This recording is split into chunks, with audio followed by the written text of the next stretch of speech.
जय जिनेंद्र दर्शकों, इस कार्यक्रम श्रृंखला के पिछले 3 अंकों में आपने देखा था श्री दिगंबर जैन अतिशय क्षेत्र काला बाबा मंदिर, ग्राम बसवा, जिला दौसा, राजस्थान में संपन्न हुए भगवान चंद्रप्रभ दिगंबर जैन मंदिर, पांड्या जी का मंदिर एवं भगवान संभवनाथ दिगंबर जैन मंदिर, जति जी का मंदिर का भव्याति भव्य पंच कल्याणक एवं वेदी प्रतिष्ठा महोत्सव के दौरान भक्तों ने बड़े ही भक्तिभाव से तीर्थंकर प्रभु का गर्भ और जन्म कल्याणक मनाया।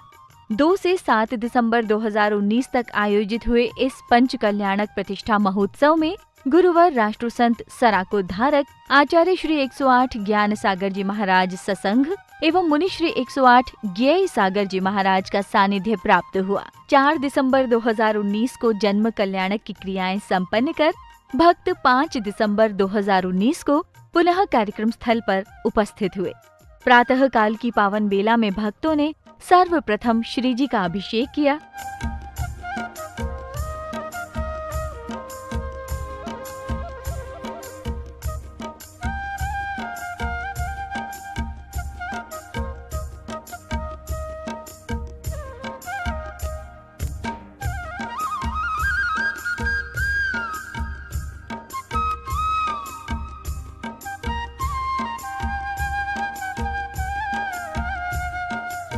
अभिषेक के उपरांत शांति धारा के वो पावन क्षण आए जब पंडाल में उपस्थित सभी भक्त विश्व शांति की कामना करने लगे।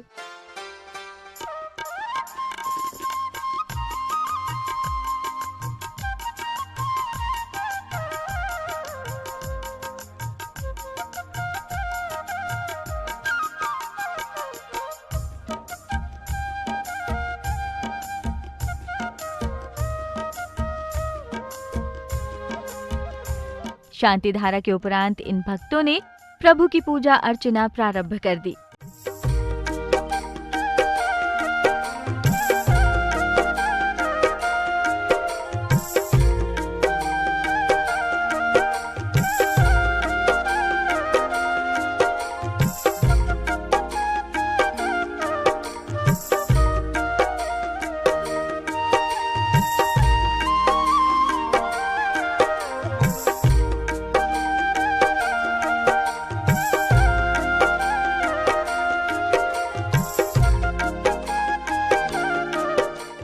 कार्यक्रम को गति प्रदान करते हुए मंगल चित्र अनावरण हुआ और दीप प्रज्वलन हुआ। मेरे गुरुदेवा, मेरे गुरुदेवा, मेरे गुरुदेवा, एका गुरु दीप जलावो, मेरे गुरु मेरे गुरु। इसके बाद अतिथि सम्मान हुआ। इसी क्रम में आगे अतिथि गणों के मंगल उद्बोधन भी हुए।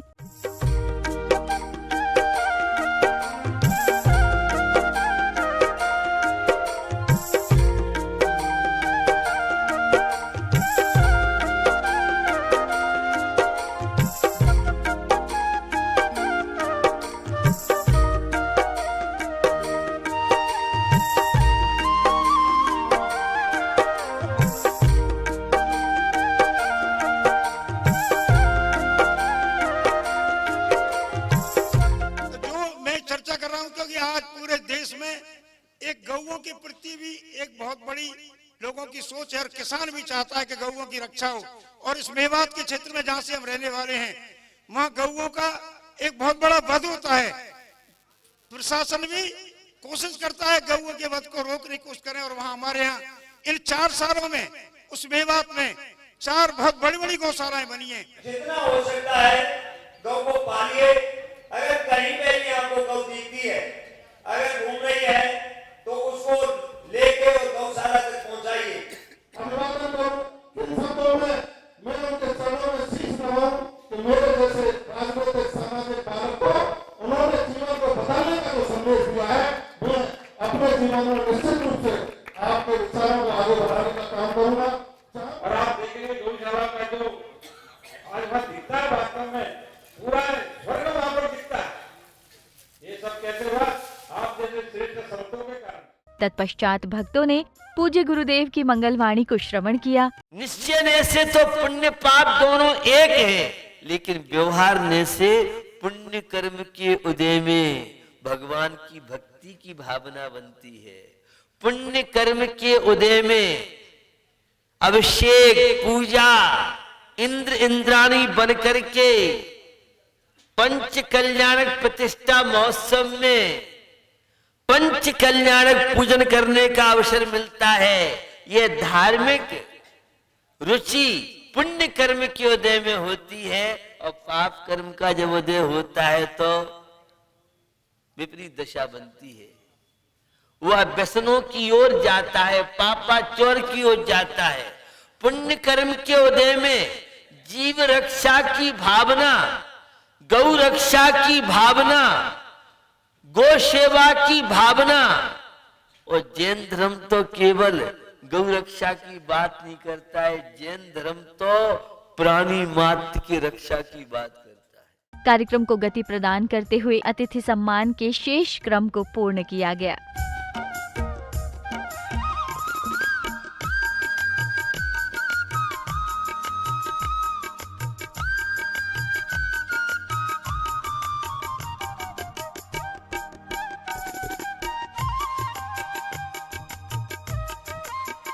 इसी के साथ पंच कल्याणक की क्रियाओं का दौर शुरू हो जाता है।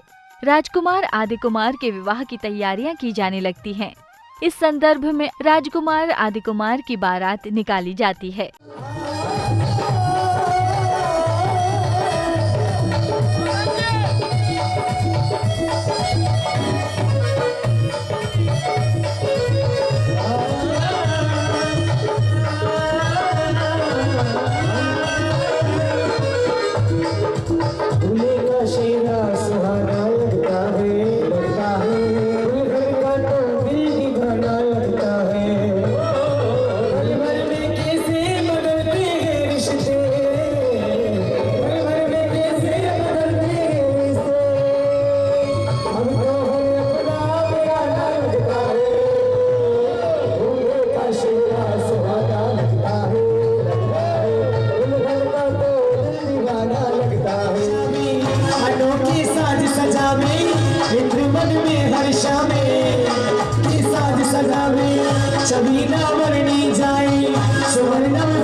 विवाह के उपरांत राजकुमार आदि कुमार का राज्याभिषेक किया जाता है। राज्याभिषेक की तैयारी करें।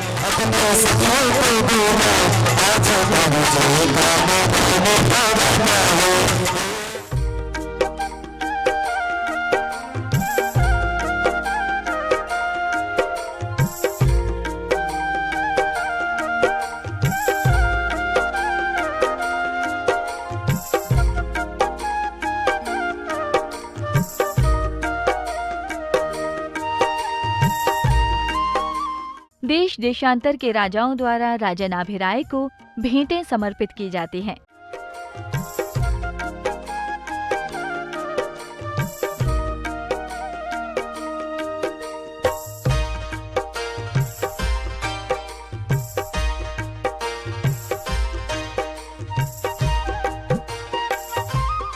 राज्याभिषेक के उपरांत एक नाटक के माध्यम से यह बताया जाता है कि महाराजा आदि कुमार ने षट कर्मों की रचना कैसे की। मैं भी इसी समस्या से जूझ रहा हूँ। कल वृक्षों से भवन मिल जाया करते थे, लेकिन अब हम भवन जर्जर हो रहे हैं, उसमें पानी गिर रहा है, पानी नीचे गिर रहे हैं। अब हम करें तो करें क्या। जिसके इस समय शासन में हम जी रहे हैं, आदि कुमार के पास चलते हैं, नरोत्तम अवध नरेश के पास चलते हैं।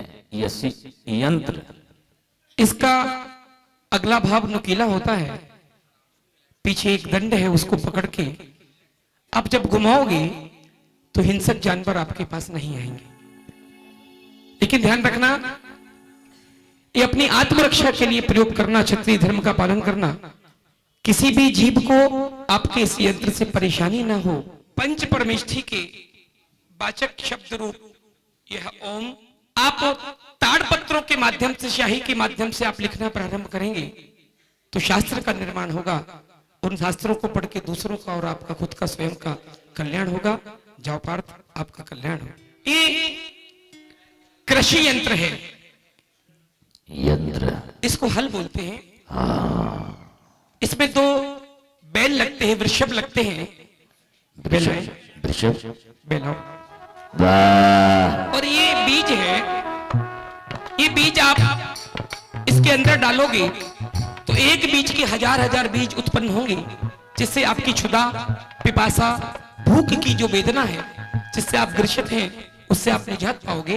ये आप चलाएंगे, देखेंगे अभी। कार्यक्रम को गति प्रदान करते हुए एक दृश्य में दिखाया जाता है कि महाराजा आदि कुमार अपनी पुत्री ब्राह्मी और सुंदरी को अंक एवं लिपि विद्या का ज्ञान कराते हैं। एक अर्धवृत्त बनाए, दूसरा अर्धवृत्त बनाए और उसमें नीचे एक दंड खींच दें। ये बन गया 3। अंक विद्या के माध्यम से आप बहुत सारे गणित आदि का ज्ञान कर सकते हैं और करा सकते हैं। बेटियों, आप दोनों आत्मसाधना पूर्वक जीवन को मंगल बनाएं, यही मेरी कामना है। जी पिताजी।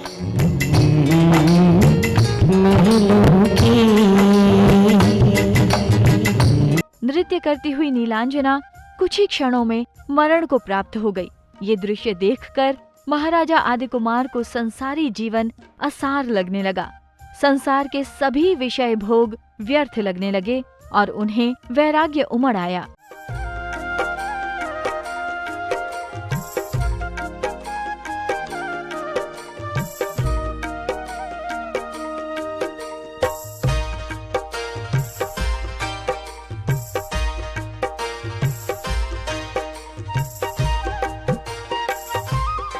इस अवसर पर स्वर्गलोक से लौकांतिक देव आकर प्रभु के वैराग्य की सराहना करते हैं। वो लौकांतिक देव दीक्षा की अनुमोदना कर रहे हैं, वैराग्य की अनुमोदना कर रहे हैं, अपनी अपनी भाषा में दे दें। हे महाभाग्य, अपने संसार शरीर भागों से विरक्त होने का विचार किया, यह सर्वोत्तम है। आपकी जय हो प्रभु, आपकी बहुत जय सुंदर। है। आप धन्य है, आप जय, आपकी जय हो प्रभु, आपकी जय हो। इसी बीच कार्यक्रम स्थल पर अतिथि मान्यवरों का मंगल आगमन होता है और वे पूज्य गुरुश्रेष्ठ का मंगल आशीर्वाद प्राप्त करते हैं।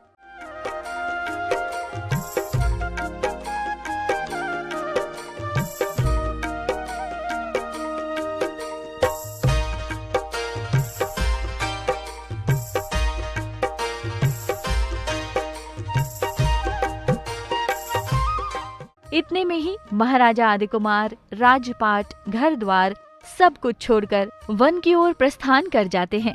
पिता नाभिराय और माता मरुदेवी के रोकने पर भी नहीं रुकते। वैराग्य के इन क्षणों को देख पांडाल में उपस्थित प्रत्येक श्रावक आत्मविभोर हो उठा। वो बहन का दुलार और वो पिता का प्यार भी वैराग्य वाले जीवों को रोक नहीं पाता। देखिए, माँ कह रही है, बेटा मत जाओ, मत जाओ लाल, मत जाओ, मुझे छोड़कर मैं तुम्हारे बिना कैसे जीऊंगी, मैं तुम्हारे बिना कैसे रहूंगी।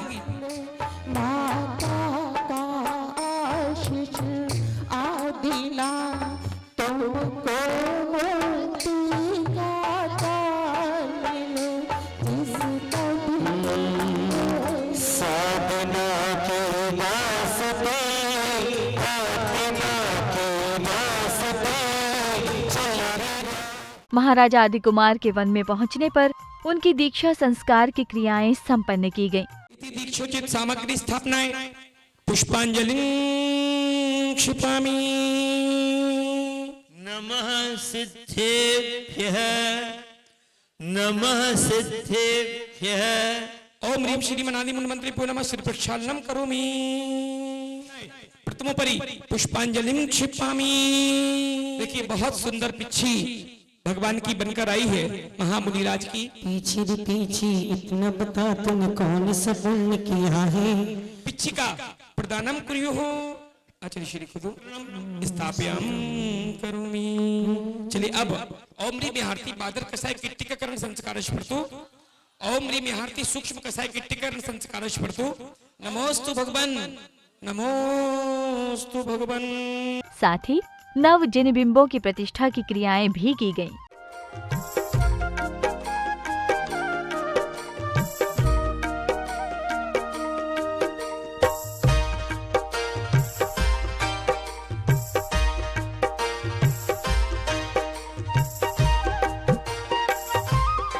संध्याकालीन बेला में मंगल आरती का आयोजन किया गया।